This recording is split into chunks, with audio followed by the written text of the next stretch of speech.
제가 어렸을 때 저희 집에는 좀 독특한 구조물이 하나 있었습니다. 바닥에 어항이 놓여져 있었습니다.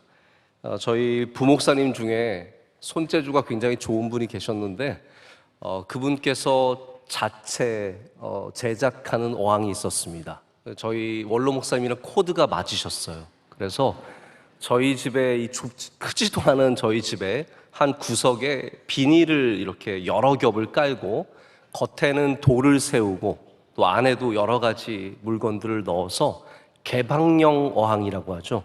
연못같이 집에 그걸 만드셔서 원로 목사님께서 물고기를 워낙 좋아하시니까 안에다가 이렇게 물고기를 키웠습니다.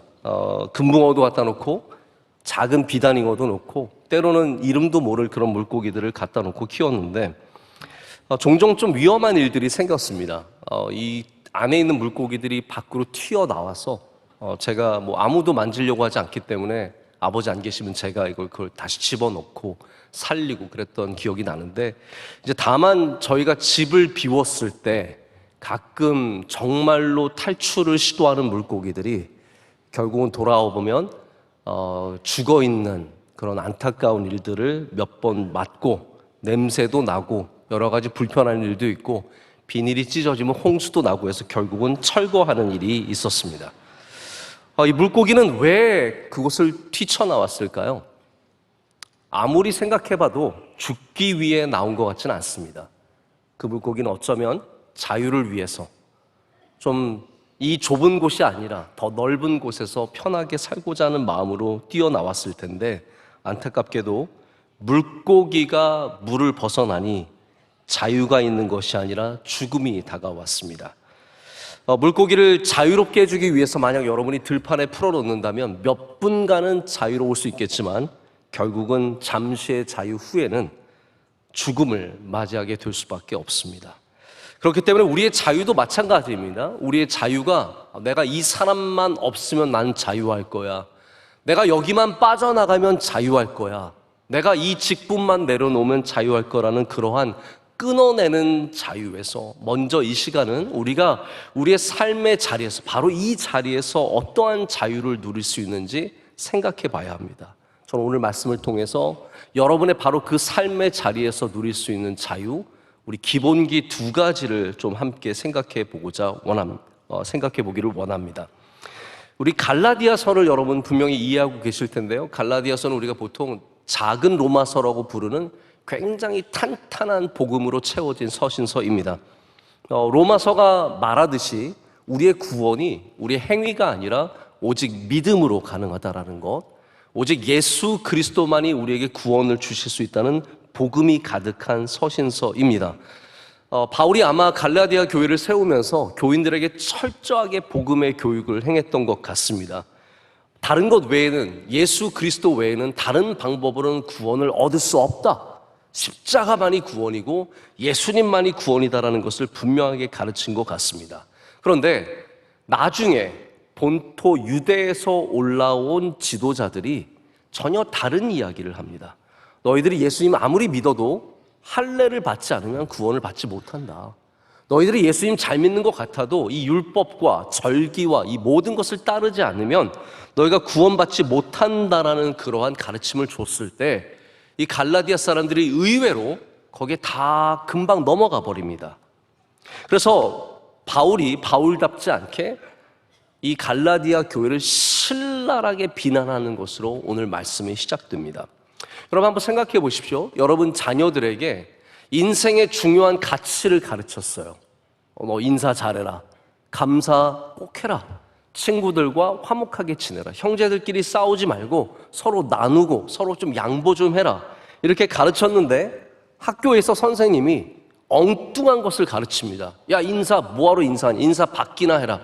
감사할 필요 없어. 네가 다 수고해서 얻은 건데 뭘 감사를 해. 친구들에게 나누지 마라. 야, 이 세상이 경쟁 사회인데 나누다가 네 것도 못 챙긴다.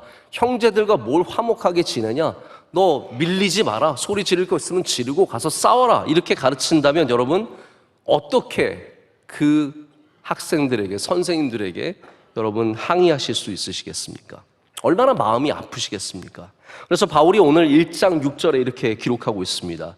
그리스도의 은혜로 너희를 부르신 이를 이같이 속히 떠나 다른 복음을 따르는 것을 내가 이상하게 여기노라. 저도 가장 나쁜 표현 중에 하나가 이상하다는 말이거든요. 근데 바울도 지금 이상하게 여긴다라고 말하면서 굉장히 신랄하게 비난을 하고 있습니다.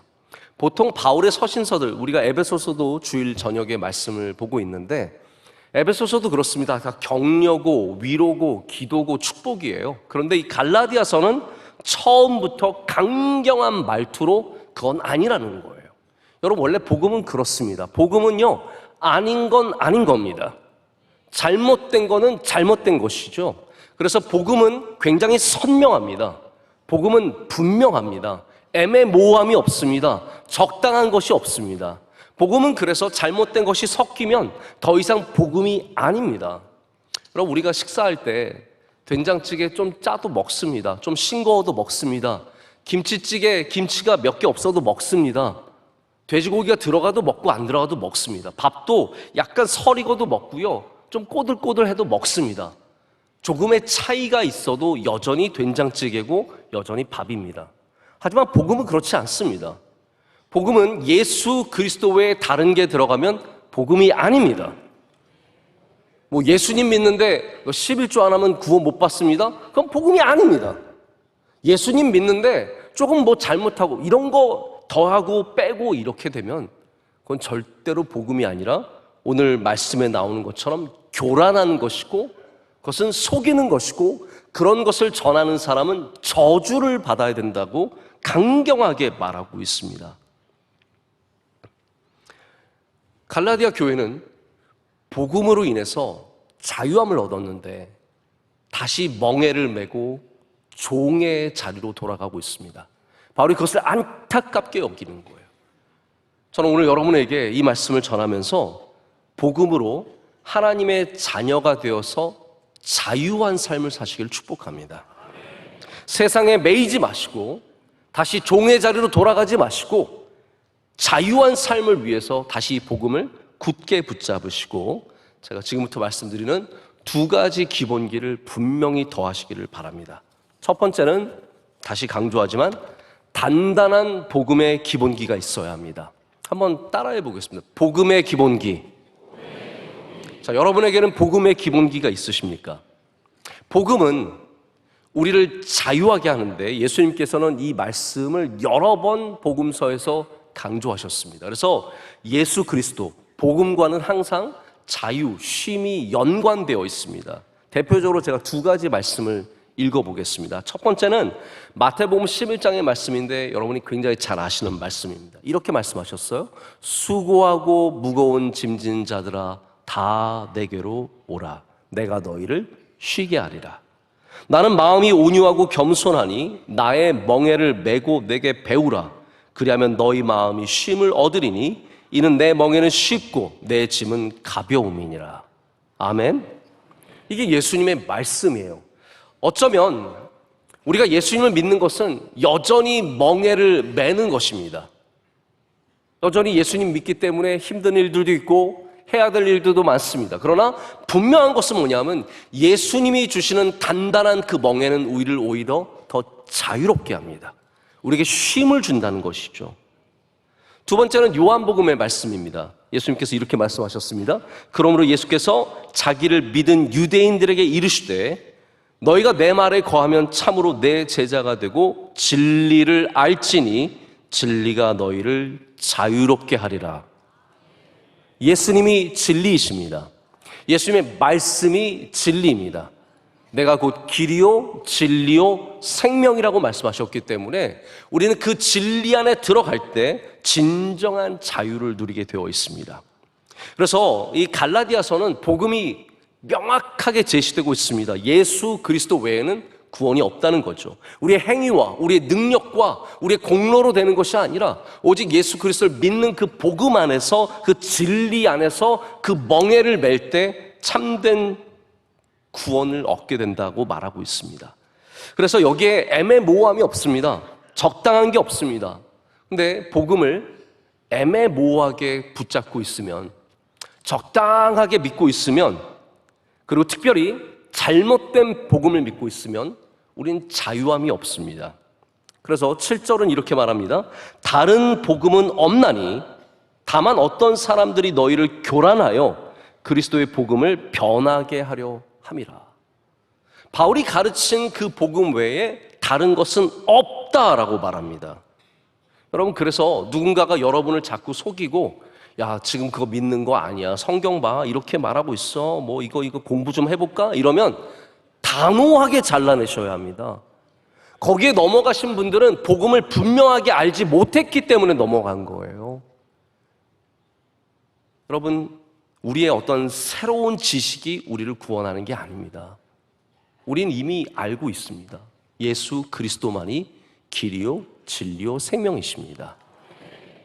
자꾸 다른데 애매모호하게 넘어가지 마시고 오늘 다시 이 명확한, 분명한, 선명한 복음을 붙잡으셔야 합니다. 그래서 바울은 어디까지 나가냐 하면, 하늘에서 온 천사라도 다른 복음을 전하면 저주를 받을 거라고 했습니다. 여러분, 천사도 저주할 수 있으면 유대에서 온 거짓 선생들은 당연히 저주할 수 있게 되는 거죠.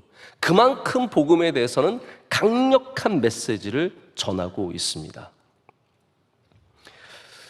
갈라디아 사람들은 결국은 이 왜곡된 복음으로 말미암아 자유함이 없는 얽매인 삶으로 돌아가게 됩니다. 우리 이스라엘 사람들을 잠깐 다시 한번 생각해 볼까요? 그들은 하나님을 믿고 있었지만 잘못 믿고 있었기 때문에 자유함이 없었습니다. 이런 일들이 생깁니다. 잘못 믿으면 자유함이 없습니다. 왜냐하면 잘못된 신앙이 그들에게 하나님을 바라보지 않고 잘못된 것을 바라보게 했기 때문입니다. 그들은 늘 하는 얘기가 그런 거였어요. 누가 먼저 앉을 것인가? 여러분, 교회가 잘못된 방향으로 가면, 복음이 사라지면 이런 거밖에 안 남습니다. 누가 먼저 왔는가? 누가 어느 자리에 앉아야 하는가? 누가 더 중요한 사람인가? 이런 얘기가 지배하고 있으면 그 교회는 이미 복음에서 변질되어 가고 있는 겁니다. 여러분, 우리 명성교회 평생 예수 그리스도 안에 뿌리 내린 복음의 교회가 되기를 간절히 소망합니다. 그래서 바리새인들이 모이면 항상 그런 얘기인 거예요. 안식일 날 몇 걸음을 걸어야 하느냐, 몇 걸음 이후부터는 그다음부터는 죄인이 되는 거예요. 여러분, 그런 게 어디 있습니까? 하나님께서 언제 그런 걸 말씀하셨습니까? 복음이 변질되면 이런 식으로 나가게 되는 겁니다. 그래서 예수님께서 이 땅에 오셨을 때 예수님이 일부러 안식일 날 사람을 고치셨어요. 예수님도 성격이 약간 좀 독특한 부분이 있어요. 생각해 보세요. 바리새인들이 그렇게 싫어하는데 예수님은 굳이 주일날, 안식일 날 사람을 자꾸 고치시는 거예요. 처음에 손 마른 사람 고치고 나서 난리가 났습니다. 안식일이 그래도 됩니까? 그랬더니 예수님께서 뭐라고 말씀하세요? 안식일 날 선을 행하는 것이 옳으냐 그르냐라고 물어보시잖아요. 내 아버지께서 지금도 일하시니 나도 일한다고 말씀하십니다. 할렐루야. 그래서 요한복음을 보면 예수님께서 사람을 고치시는 일들이 대부분 안식일 날 이루어져요.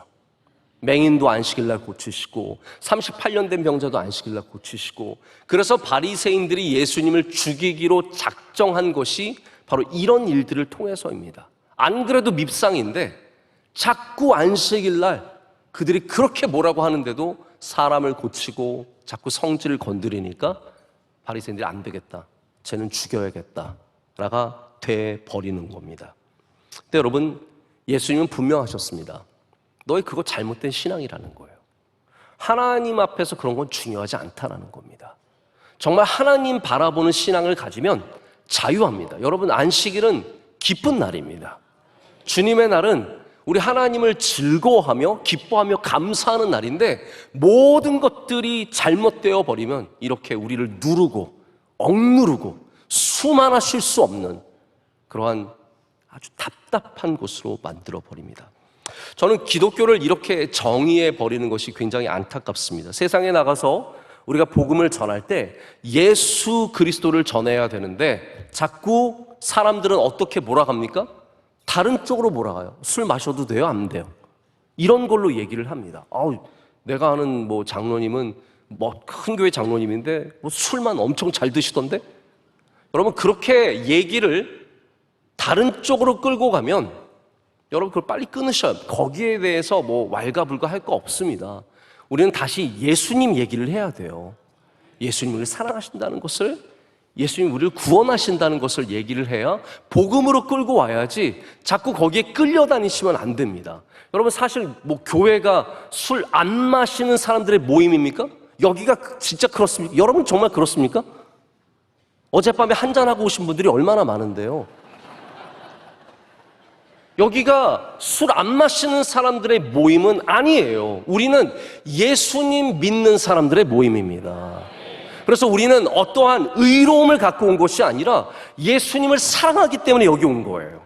그래서 자유합니다. 술 마시는 자유를 가지시라는 게 아니라 자유하다는 거예요. 제가 전에도 한번 말씀드린 적이 있는데 호주에 가면 많은 양떼를 키우니까 양떼를 돌보는 게 쉽지 않아서 철조망을 크게 칩니다. 근데 어떤 목장은 철조망 없이 양떼를 쉽게 돌본다고 합니다. 어떤 목장이냐면 우물을 두는 목장이라고 합니다. 우물을 두면 양들이 알아서 그 우물로 모이는 거예요. 여러분 교회는 여러분을 가두는 철조망이 아니라 예수 그리스도의 우물이 있는 곳입니다. 우리가 이 우물 때문에 모이는 것이지 어떠한 법규를 지키고 이것 때문에 모인 것은 아니라는 거죠. 그래서 우리가 정말로 붙잡아야 할 분도 예수 그리스도, 우리가 전해야 할 분도 예수 그리스도라는 겁니다. 그래서 여러분이 복음 안에서 진정한 자유를 누리고 싶으시다면 적당히 복음을 따라가지 마시고 확실하게 복음 위에 서십시오. 분명한, 선명한, 명확한 복음 위에 서 있으면 우리는 그 단단함 속에 자유를 누립니다. 근데 적당히 복음을 따라가면, 대충 복음을 믿으면 그리스도인의 자유함을 얻을 수가 없습니다. 왜냐하면 잘못된 복음이기 때문입니다. 우리 기본기가 단단해야 자유함이 있는데 제가 거기에 대해서 두 가지 좀 얘기를 드리고 싶습니다. 하나는 들은 이야기고 하나는 읽은 이야기인데 제가 들은 이야기를 좀 먼저 드립니다. 저와 가깝게 지내는 목사님이 골프 선수인 최경주 장로님과 굉장히 가까우신 분이세요. 근데 두 분이 교제하다가 이런 얘기를 하셨다는 거예요. 이 최경주 장로님이 목사님 저는 벙커에 들어가면 그렇게 자유로워요. 그렇게 얘기를 하셨대요. 근데 골프에 취미가 있으신 분은 이 말을 들으시면 굉장히 부러우실 거예요. 왜냐하면 아마추어 대부분은 벙커에 들어가면 타수를 잃고 고생합니다. 빠져나오는 게 쉽지 않기 때문이죠. 벙커라는 것은 모래 함정이에요. 그래서 선수들이 잘못 쳐서 정확하게 치지 않고 벙커에 빠지면 고생 좀 해봐라 하고 만든 것이 벙커라고 합니다. 모래 함정이니까요. 근데 최경주 선수는 왜 모래 함정에 들어가면 기쁘고 좋고 편안하냐 하면 이분이 전라남도의 섬 출신입니다. 그래서 골프 선수가 될 때 그 흔해 빠진 모래밭에서 항상 골프를 연습했다는 거예요. 모래에서 늘 공을 치는 연습을 하니까 모래를 만나면 편안한 거예요. 여기 모래네? 늘 내가 치던 곳이고 뭐 이게 뻔한 거예요. 그러니까 남들이 막 긴장하고 들어가는 그 모래밭에 이분은 웃으면서 들어가는 거예요. 심지어는 좀 코스가 어렵다 싶으면 벙커에 집어넣고 본대요. 우선 저기다 집어넣게. 그리고 벙커에 집어넣은 다음에 그 다음에 자기 플레이를 만들어 간다고 합니다. 여러분 왜 이 어려운 모래 함정이 이분에게는 편안한 곳이 되었을까요? 기본기가 단단하기 때문입니다. 그 안에서 많은 연습을 하고 수고를 하니까 거기가 편안한 거예요. 여러분 믿음의 훈련을 많이 받으면 교회가 편안합니다. 교회 와서 좋습니다. 예배를 드릴 때 편안합니다. 기본기와 깊은 관계가 있습니다. 여러분이 복음의 단단한 믿음은 그 위에 서 있으면 우리 하나님 안에서 주시는 자유가 얼마나 편안한지 모릅니다. 단단한 기본기가 주는 자유함이 있습니다. 읽은 이야기도 말씀을 드릴게요. 조훈현이라고 하는 아주 유명한 바둑 기사가 있습니다. 이분은 뭐 우리나라 바둑계의 전설과 같은 분이죠. 이분은 어려서부터 바둑을 떴는데 워낙 머리가 좋고 수가 좋으니까 어른들도 다 이기는 거예요. 그래서 이 어린 마음에 어른들 이기는 재미로 아주 독특한 수를 많이 떴다고 합니다. 하지만 이분이 일본에 유학을 가는데 그곳에 가서 자신이 둔 바둑이 얼마나 천방지축의 부끄러운 바둑이었는지를 깨닫게 됩니다. 왜냐하면 기본기는 없고 머리로만 둔 거예요. 이 뛰어난 머리로 갖가지 수를 두고 사람들을 놀리고 괴롭히는 재미가 있었는데, 일본에서 정석을 똑바로 배운, 정석으로 똘똘 뭉쳐있는 이 일본 기사들과 바둑을 두면서 완전히 처절하게 진 겁니다. 그러면서 이분이 깨달은 것이 내가 정석을 제대로 해야겠다라고 해서 다시 바둑을 배우기 시작하고, 그 다음에야 그 정석 위에 새로운 자유함을 얻게 되니까 완전히 모든 사람들을 압도하는 기사가 될 수 있었다고 합니다. 여러분, 맞습니다. 우리가 복음의 정석을 단단하게 다져야 자유로움을 가질 수 있는데, 이것 없이 자유로움만 가지려고 하니까 방종하게 되고 실수하게 되는 삶이 나오는 겁니다. 저도 개인적으로 이 이야기를 보면서 좀 생각해 본 게 있습니다. 우리 목회자들 가운데도 좀 남들과 다른 그런 것을, 특별함을 아주 중요하게 여기는 분들이 있습니다. 설교도 좀 특별하게 하기를 원하고, 목회도 좀 특별하게 하기를 원하고, 성경의 해석을 1차적인 본문이 제시하는 그러한 메시지보다 그 안에 단어를 아주 신비하게 해석을 해서 우리가 전혀 알지 못하는 얘기를 하는 걸 아주 즐거워하고, 1차적인 메시지보다 3차적인, 4차적인 메시지까지 파고 들어가서 전혀 알지 못하는 얘기, 이런 걸 굉장히 좋아하는 분들이 많은데, 저는 그게 상당히 위험하다고 생각을 합니다. 제가 신학교 다닐 때도 저희 학교에서 설교 대회 같은 게 있었습니다. 저는 설교 대회라는 것 자체가 좀 문제가 있는 것 같아요. 근데 우리 학생들에게 설교 대회를 하게 한 다음에 1등을 뽑아서 채플에서 설교를 하는 영광의 기회를 줍니다. 저는 설교 대회가 끝나고 나서 1등 하셔서 올라오신 전도사님의 설교를 잊을 수가 없습니다. 명설교여서가 아니라 너무 놀라운 설교였기 때문에. 이분이 올라오시자마자, 채플은 늘 분위기가 지금 3부 예배와 비슷해요. 조용하고 별로 반응도 그렇게 없고, 다들 넌 한번 해봐라, 약간 좀 그런 분위기거든요. 근데 이 전사님이 딱 올라와서 여보시오! 문 좀 여시오! 그러시는 거예요.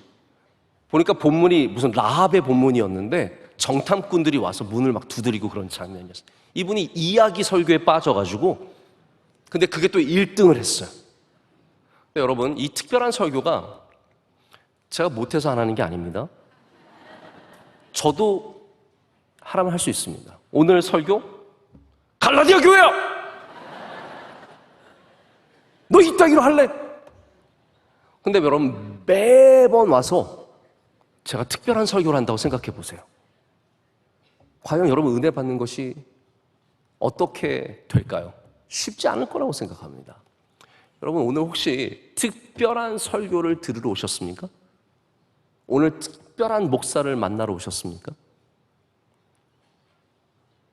오늘 우리가 이곳에 온 곳은 특별한 설교, 특별한 메시지, 특별한 목사가 아니라 우리는 복음을 듣기 위해 왔고, 예수님을 위해 만나기 위해 왔고, 복음 위에 서기 위해 왔습니다. 그렇기 때문에 너무 특별한 것을 사모하지 마시고 복음을 사모하시길 축복합니다. 그 믿음이 오래 갑니다. 그 믿음이 단단합니다. 기본기의 단단함이라는 것이 우리 삶에 얼마나 중요한 바탕인지 모릅니다. 아무 쌓은 것 없이 자유함만 누리는 사람들은 잘못된 길로 많이 빠져나갑니다. 다시 한번 여러분들이 예수 그리스도의 복음 위에 단단히 서시기를 축복합니다. 두 번째는 단단한 시선의 기본기입니다. 다시 한번 따라해 보겠습니다. 시선의 기본기. 우리 10절의 말씀이 어떠한 자유함이 우리에게 필요한지를 보여주는 굉장히 중요한 말씀입니다. 이 말씀은 우리 성경 안에서도 굉장히 중요한 자리를 차지하고 있고요. 그리고 여러분들이 자유함을 갖기 위해서 반드시 가져야 하는 기본기 중에 하나입니다. 그것은 뭐냐 하면 하나님을 바라보는 시선을 가지라입니다. 사람을 너무 보지 마시고 사람의 말과 사람의 시선들을 너무 의식하지 마시고 거기에 붙잡혀서 옴싹달싹 못하는 답답한 삶을 살지 마시고 우리 하나님을 바라보시면서 자유한 삶을 사셔야 합니다. 그래서 성경 안에는 이와 비슷한 맥락의 말씀들이 많이 나옵니다. 제가 몇 가지만 좀 여러분께 보여드리기 위해서 말씀을 준비했습니다. 한번 함께 보실까요? 데살로니가 전서 2장 4절의 말씀입니다. 제가 읽어드립니다. 오직 하나님께 옳게 여기심을 입어 복음을 위탁받았으니 우리가 이와 같이 말함은 사람을 기쁘게 하려 함이 아니요 오직 우리 마음을 감찰하시는 하나님을 기쁘시게 하려 함이라. 에베소서 6장 6절의 말씀 우리 한번 다 같이 읽어볼까요? 눈가림만 하여 사람을 기쁘게 하는 자처럼 하지 말고 그리스도의 종들처럼 마음으로 하나님의 뜻을 행하고. 아멘. 제가 마지막 잠언 16장 7절만 읽어드립니다. 사람의 행위가 여호와를 기쁘시게 하면 그 사람의 원수라도 그와 더불어 화목하게 하시느니라. 아멘. 여러분, 우리가 사람을 기쁘게 하려면요, 바울도 지금 그겁니다. 내가 이렇게 너희들에게 강경하게 말하는 이유가 뭐냐는 거예요. 만약에 너희를 기쁘게 하려면 난 이런 말 안 해도 된다는 거죠. 그냥 사랑받고 존경받고 보내주는 후원금 받고 살면 되는데 내가 그러기 위해서 복음을 전한 게 아니라 하나님께서 이것을 보고 계시는데 내가 이 말을 하지 않을 수 없다라고 말하면서 어떻게 보면 성도들에 대해서도 자유함을 갖는 겁니다. 이거 굉장히 중요한 부분이죠. 우리가 만약에 사람을 기쁘게 하는 삶에 묶여 있으면 늘 나를 감춰야 합니다. 그 사람이 좋아할 만한 나를 자꾸 제시해 줘야 되고 보여줘야 돼요. 진짜 나는 자꾸 감추게 됩니다. 그래서 우리 어린 아이들 중에서도 부모님께 자기의 모습을 감추고 그냥 부모님이 좋아하는 모습만 보여주는 아이들은 나중에 반드시 어려운 시간들이 닥쳐옵니다. 왜냐하면 자기의 정체성이 있는데 이걸 감추고 살아야 되니까 그렇죠. 근데 여러분, 하나님 앞에서는 그렇지 않습니다. 우리는 하나님, 우리의 중심을 다 아시는 하나님 앞에 자유함으로 나갈 수 있습니다. 부족한 모습 그대로, 있는 모습 그대로, 부끄러운 모습 그대로 가서 하나님께 보여드려도 하나님이 그런 나를 사랑하신다는 복음의 확신이 있지 않습니까? 근데 사람들을 기쁘게 하는 삶은 그렇게 못합니다. 사람을 기쁘게 하는 삶은 어려운 결정을 못 내립니다. 왜냐하면 사람들 눈치 보느라, 이 사람은 이걸 좋아하고 저 사람은 저걸 좋아하고 저 무리가 이렇게 하면 싫어할 텐데 저 사람들은 이걸 좋아할 텐데 어려운 결정을 제대로 내리지 못합니다. 남을 기쁘게 하기 위해서 안 해도 되는 일을 해야 되고 내 짐이 더 쌓여갑니다. 그리고 나중에는 허탈감만 다가옵니다. 중요한 결정을 못 내리고 회피합니다. 이거 미뤄야 돼요. 왜냐하면 사람들 눈치 보느라 결정을 못하니까 자꾸 일이 미루어집니다. 이게 모두가 사람들의 시선에 묶여있는 자유함이 없는 삶을 보여주고 있습니다. 근데 여러분, 단단한 시선을 가지려면, 우리가 하나님을 향한 단단한 시선을 가지려면 우리의 귀부터 건강해지셔야 합니다. 황현산이라고 하는 교수님이 계신데 그분이 쓰신 밤이 선생이라는 책이 있습니다. 여기에 굉장히 재밌는 얘기가 하나 나와요. 소설가 한창훈 씨가 들려주는 이야기가 나오는데 이런 이야기입니다. 참 못된 걸로 여러 마을에 소문이 난 시어머니 한 분이 계셨습니다. 못된 분은 꼭 시어머니예요. 근데 그 밑에서 실제로 있었던 이야기 같습니다. 시집살이를 했던 며느리의 이야기가 있습니다. 이 고달픈 시집살이에서 며느리가 제일 힘들었던 게 뭐냐 하면 어머니의 앞뒤가 맞지 않는 꾸중이에요. 이렇게 말해놓고 저렇게 혼내고 저렇게 하라고 하면 또 혼내는 앞뒤가 맞지 않는 꾸중이었습니다. 방이 따뜻하면 땔감 낭비한다고 뭐라고 하고 조금 쌀쌀하면 게으르다고 뭐라고 합니다. 벼락같이 화를 내. 아침에 장에 심부름을 보내놓고 장에 다녀오면 너 날씨 선선할 때 콩밭 안 베고 뭐 했냐? 라고 닥달하는. 그래서 며느리, 여러분 아시죠? 이런 상사, 이런 윗사람 있으면 밑에 사람은 억울해 죽습니다. 정말 시켜놓고 하면 뭐라 그러고. 저도 가끔씩 막 뭐라 그러는데 그거 누가 시켰어요? 목사님이 하라고 했는데요. 이러면 정말 쥐구멍에 들어가고 싶은 마음이 생기죠. 근데 이 며느리가 시어머니랑 맞대거리를 할 수도 없고 이치를 따질 수도 없는 처지라서 참고 견디는 것만이 아니라 노래를 불렀다고 합니다. 늘 아궁이에서 부직갱이로 부엌 바닥을 때리면서 노래를 부르는 겁니다. 빨리 죽어라, 빨리 죽어라. 언제 죽냐, 빨리 죽어라. 이런 노래를 불렀다고 합니다. 근데 누가 이 노래를 지나가다 듣고 시어머니한테 고자질을 한 거예요. 당신 며느리가 죽어라 죽어라 노래를 부르고 있다. 그랬더니 이 시어머니가 놀라운 말을 합니다. 나도 그 노래 들었어. 근데 노래로는 무슨 말을 못해. 노래가 그렇다는데 그걸 갖고 뭐라 그러겠어 라고 하면서 넘어갔대요. 참 희한한 시어머니입니다. 못되기도 못됐지만 또 듣고 넘겨줄 줄 아는 지혜가 있는 시어머니였습니다.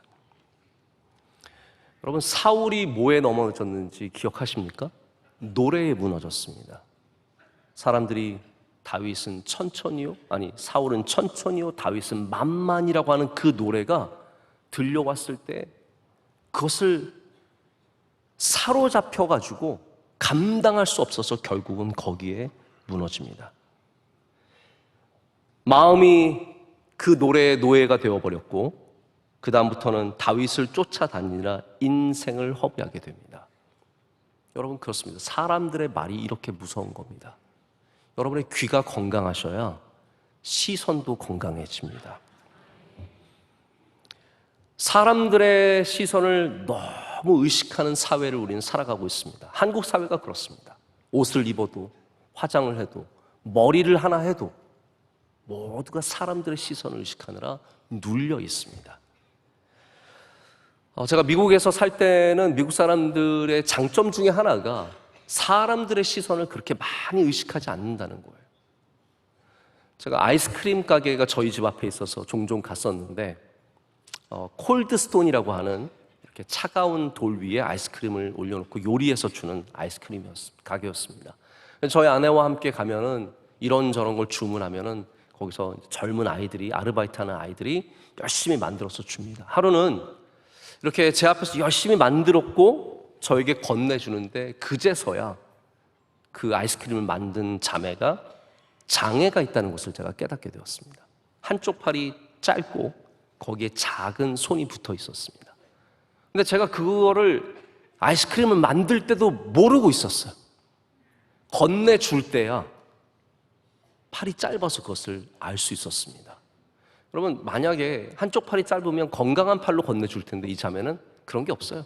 짧은 팔로 건네주면서 Here's your ice cream 웃으면서, 밝게 웃으면서 저에게 건네줍니다. 그러니까 제가 그 자매가 워낙 표정을 밝게 하고 있으니까 도대체 뭐가 문제가 있는지 전혀 인식하지 못한 겁니다. 이 자매는 누가 나를 어떻게 볼지에 대해서 그렇게 의식하지 않아요. 근데 한국 사람들은요, 얼굴에 뾰루지만 나도 의식합니다. 여러분, 얼굴에 뭐 하셨습니까? 뭐 점 빼고 뭐 하셨습니까? 웃고 다니세요. 그러면 사람들은 거기에 뭐가 빼서 뭐가 붙어 있는지도 잘 모릅니다. 근데 우리는 뭐 하나만 나도, 여자분들은 화장이 쉽지 않습니다. 이게 눈썹도 똑같이 그리는 게 쉽지 않거든요. 양쪽이. 다른 분들이 의외로 많습니다. 그거 남 의식하느라 한번 실수하고 나오면 계속 이러고 계시지 마시고요. 그냥 웃으세요. 그러면 남의 시선이 그렇게 무서운 게 아닙니다. 집안에 조금만 어려운 일이 있어도, 자녀에게 조금만 어려운 일이 있어도, 내 삶에 조금 부끄러움만 있어도 우리는 다 숨어 다니고 남에게 안 보이려고 하고 눌려서 얽매여서 살아가게 됩니다. 그러나 우리가 하나님을 바라보면 자유할 수 있습니다. 사람을 기쁘게 하려고 사는 게 아닙니다. 우리는 사람들에게 칭송받고 영광받기 위해서 사는 게 아닙니다. 이 삶이 복된 삶이기 때문에 살아갈 뿐입니다. 그래서 바울이 갈라디아서에서 왜 우리에게 자유함이 중요한지 말해주고 있습니다.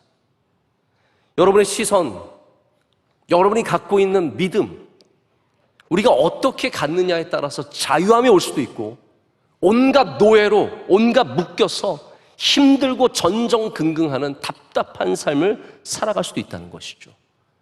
여러분 오늘 자유함을 얻어 가시기를 축복합니다. 이 복음으로 인해서 하나님을 바라보는 시선으로 인해서 여러분에게 하나님이 주시는 자유함이 넘쳐나시기를 축복합니다. 말씀을 맺습니다. 이 freedom이라고 하는 단어는 자유는 인도 게르만어에서 왔다고 합니다. 근데 이 어원이 바로 비슷한 단어인 friend에서 나왔다고 합니다. 저도 이 사실을 듣고 나서 굉장히 흥미로웠습니다. friend와 freedom이 같은 어원을 갖고 있다고 합니다. 그래서 자유라는 말은 원래부터 관계적인 언어라는 거죠. 나 다 끊어지면 자유한 것이 아니라 오히려 온전한 관계에서 자유가 생긴다는 거예요. 여러분 예수님은 우리의 친구십니다. friend. 예수님이 우리의 프렌드이기 때문에 예수님과 함께 할 때 우리는 진정한 프리덤을 누리게 된다는 말입니다.